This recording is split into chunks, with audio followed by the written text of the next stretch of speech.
Okay, I have approximately 5 minutes to make a video. I decided to talk about MAC addresses. MAC or media. Okay, it's MAC, M-A-C, correct? Addresses. Hope you're paying attention.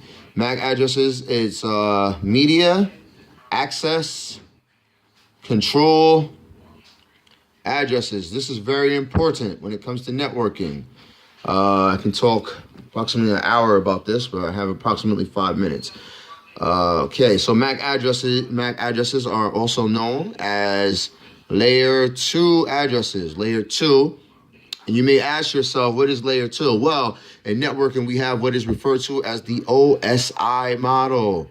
The OSI model is a conceptual model. It's nothing that you can touch. It is not tangible, so to say. It is intangible. It's something you have to envision.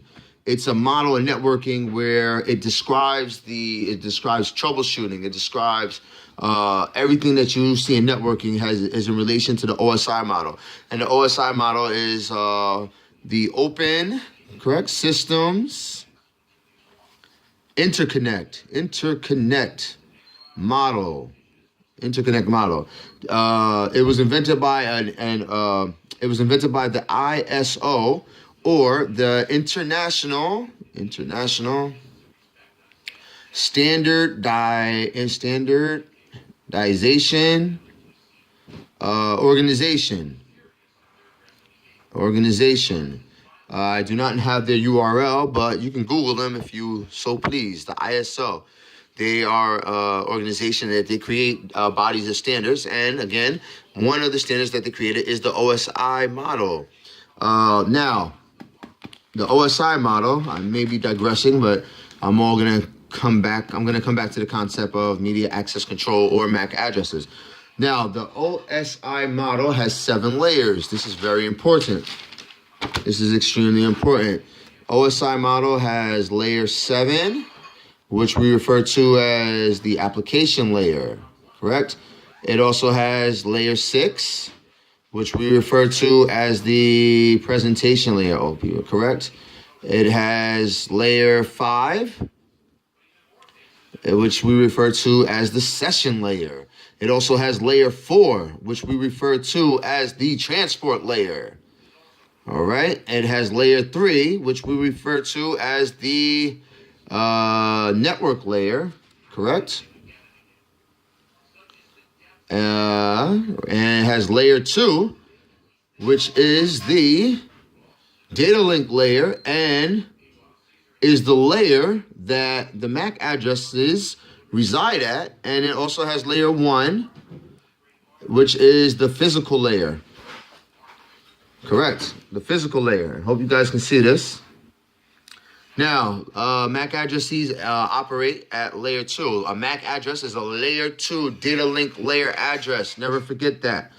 This is very important. Now, I'm going to explain to you, remember the MAC addresses, right? They function at this layer. Now, I'm going to explain to you the structure of a MAC address. A MAC address is 12 hexadecimal characters. Always remember that, 12 hexadecimal characters. That's an entire conversation, and I'm going to post in another video. 12 hexadecimal characters.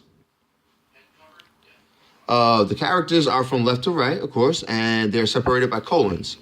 And a hexadecimal character basically is a number. No, a hexadecimal is A to F, right? And then 0 to 9. So if you ever see a MAC address, it's going to be from A to F and then from 0 to 9.